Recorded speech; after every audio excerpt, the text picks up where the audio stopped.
Hi guys, Kayong here from Alpha Play Chief Currency Strategies. It's been some time since we last recorded a video to share with you. Alright, that's been the past 2 weeks.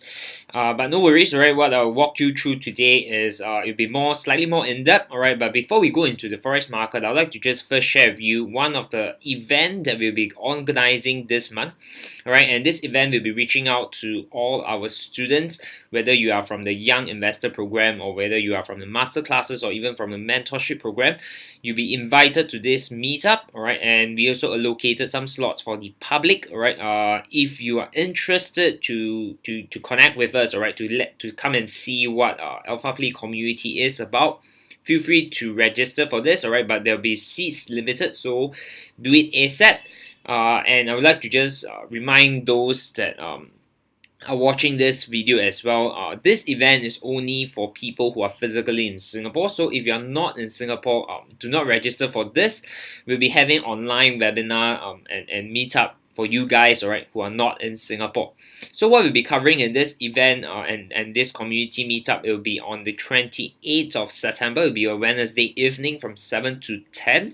We'll be doing some market outlook, alright, sharing with you our views and perspective after all the central banks has their latest monetary policy released, alright, and at the same time, we'll be allowing you guys to use this platform, this opportunity to network and connect with fellow traders from different ages, different experience from students all the way to working adults and young professionals, and of course, during this kind of event, right, you'll be having the opportunity to ask us questions, right? Let us know any of the challenges and difficulties that you face in trading, all right, and our coaches will be there to help you out as well.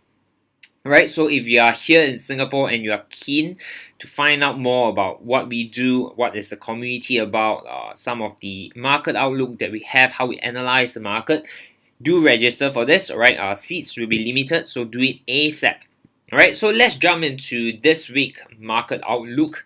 The focus for this week will be definitely on FOMC, alright? So if you are not aware of this, something is wrong, alright? Because this is one of the most important news risk events that is going to happen in the forex market itself, right? Which is the FOMC statement coming in on Thursday, alright? And the question here is, will Yellen increase rate or not? Right, but before we go into Fed, we do have another central bank having their monetary policy statement as well, and that's the Bank of Japan. That's happening on Wednesday. Right, and again, if you are following Japan news releases and economic data releases, most of the time they actually put this thing called tentative, right, and that makes it very difficult to trade because we as traders cannot prepare ourselves when will this event be released. Right, so our advice to all our students and even traders over here is that best is to just take a day off. Actually, it's not a day, but take a few days off from the market itself. Wait for these events to take place, all right, before you enter the market again.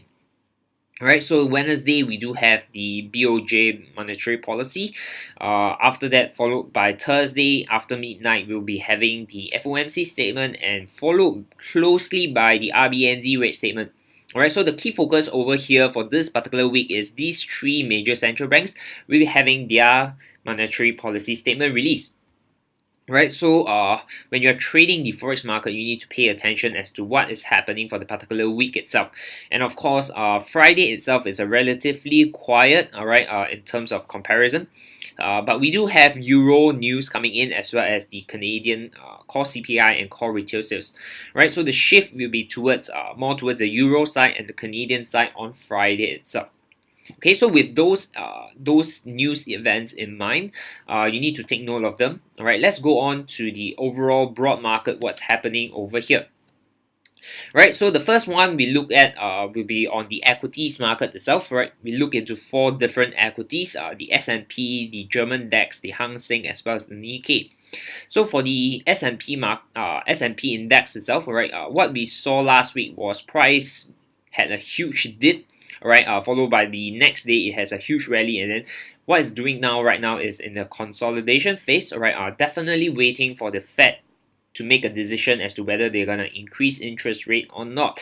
Right, but in terms of a technical point of view, alright, this 38.2 Fibonacci retracement coming in confluence with the previous support structure level here, we do see some technical support. Alright, so as long as price, technically, as long as price remains above the 2115, right around this region, we do expect the S&P to be supported. Right, for German DAX, interesting thing is that we saw a double top over here. Right, and if you look at RSI, we do have a divergence over here as well. Right, so this double top has been completed because the neckline has been broken. The previous support now turned resistance as well. Right, and with this bearish momentum, we do expect price to test at least this area for this particular week itself. Right, and this area comes in at even number, and as well as a very strong psychological number as well. Right, that's around the 10,000 level. Right, and look out for opportunity to long, right, should price action gives you more confirmation when price enter this region. Alright, so that's for the German DAX. For Hang Seng Index itself, right, after that rally last week was a retracement back to the demand zone as expected. Alright, so right now what we'll be projecting is that if price action gives us some form of bullish confirmation, we do expect price to bounce from this demand zone, this support area, right, back to its previous high around the 24,250 level. Right, but if price breach below this demand zone, the next support area looking out for will be over here, alright, highlighted in the red rectangle box, is around the 21,640 region. Okay, we don't really trade the equities market, but I just want to share with you some of our outlook in terms of a technical perspective, how we project and prepare ourselves in terms of the equities market. Alright, for Nikkei, what's happening is, interesting thing is currently is in a very short uptrend channel. Alright, and we realize that this bottom part of this uptrend, alright, the bottom channel, right, come in confluence with a previous support structural area as well. So if price dip further, right, towards the bottom part of the channel, we can look for a long opportunity, right, targeting all the way back up to its previous resistance around the 17,290 level. Right, and of course, if it goes higher over here, you can see the Fibonacci extension of 127 and 141. That will be areas where we'll be looking for short opportunity should price goes above that.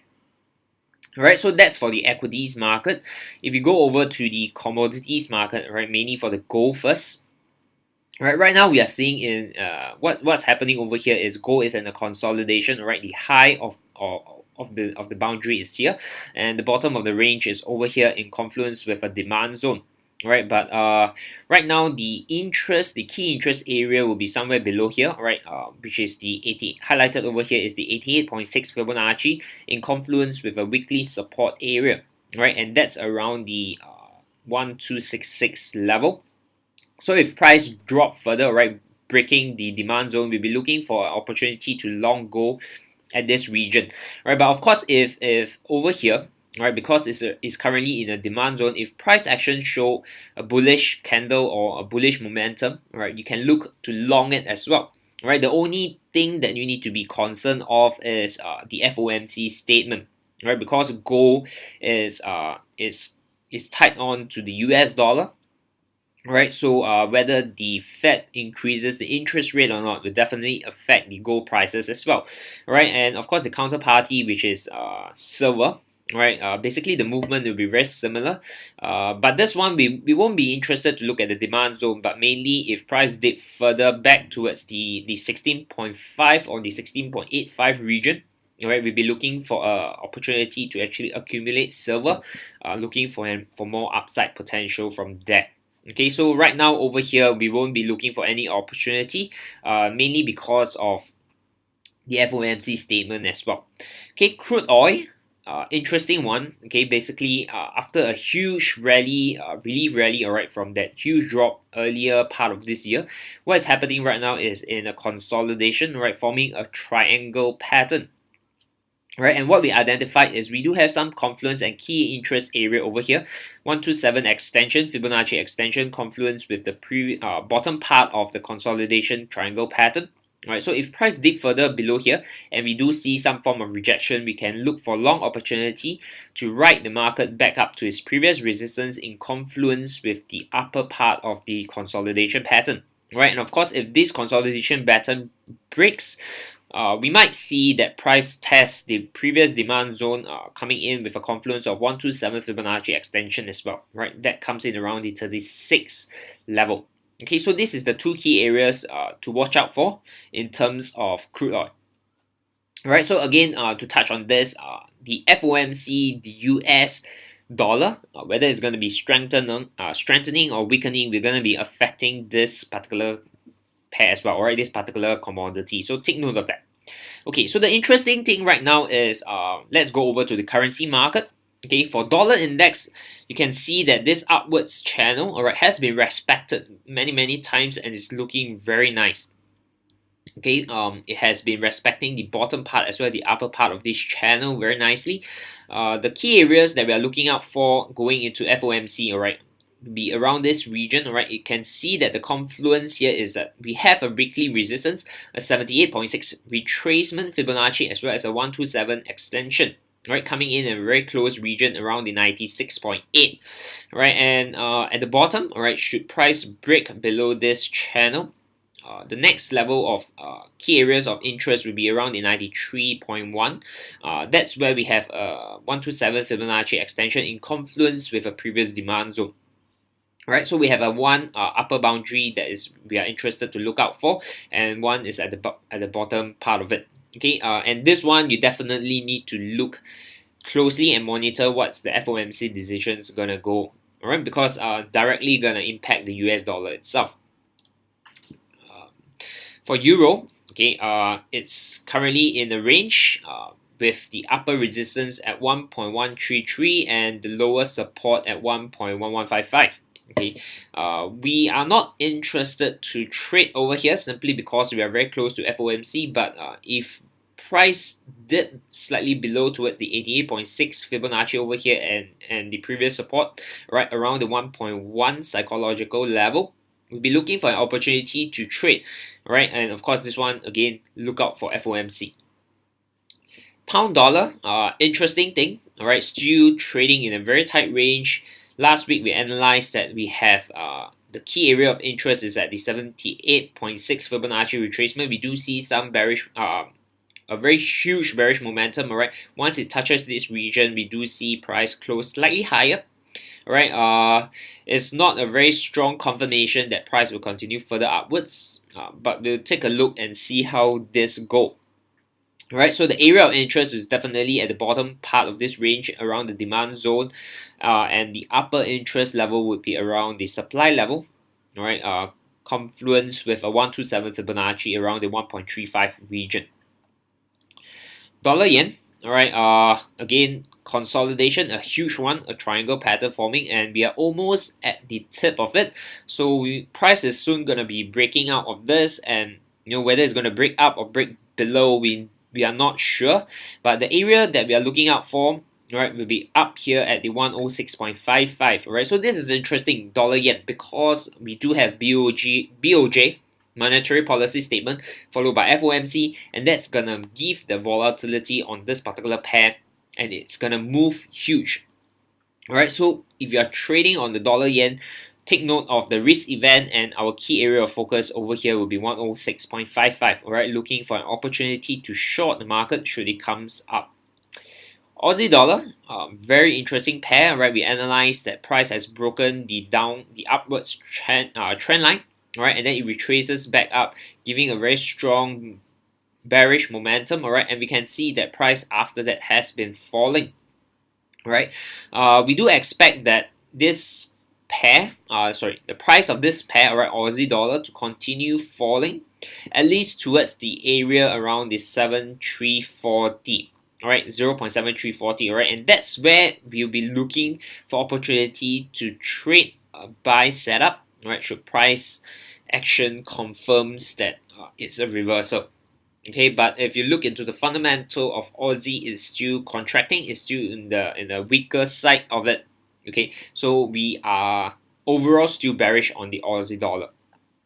Alright, the last one for this video is dollar CAD.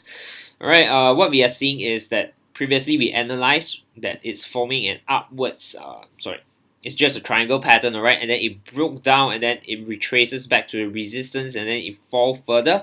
But as of last week, due to the weakness of Canadian and of course coupled with the strength of dollar itself, you can see price, the bullish momentum push price all the way back up to its previous resistance, right? And right now, what we are seeing is that price is currently still testing this resistance area, so we are not looking to take any trades over here.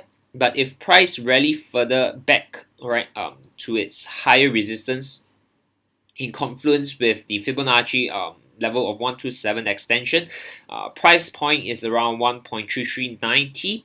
We'll be looking for an opportunity to take a short trade on dollar CAD up here. Okay, but of course this one you need to really monitor the FOMC again for this week itself. Alright, so with that, I'll just end this video here. If you have any questions regarding trading, feel free to drop your questions and comments below in this video. And of course, follow us on Facebook, subscribe to this channel so that whenever we post new update, new events, you'll be updated accordingly as well. So with that, trade according to your plan. Look out for the different risk events that's happening this week. Alright, always manage your risk first, and I'll talk to you soon.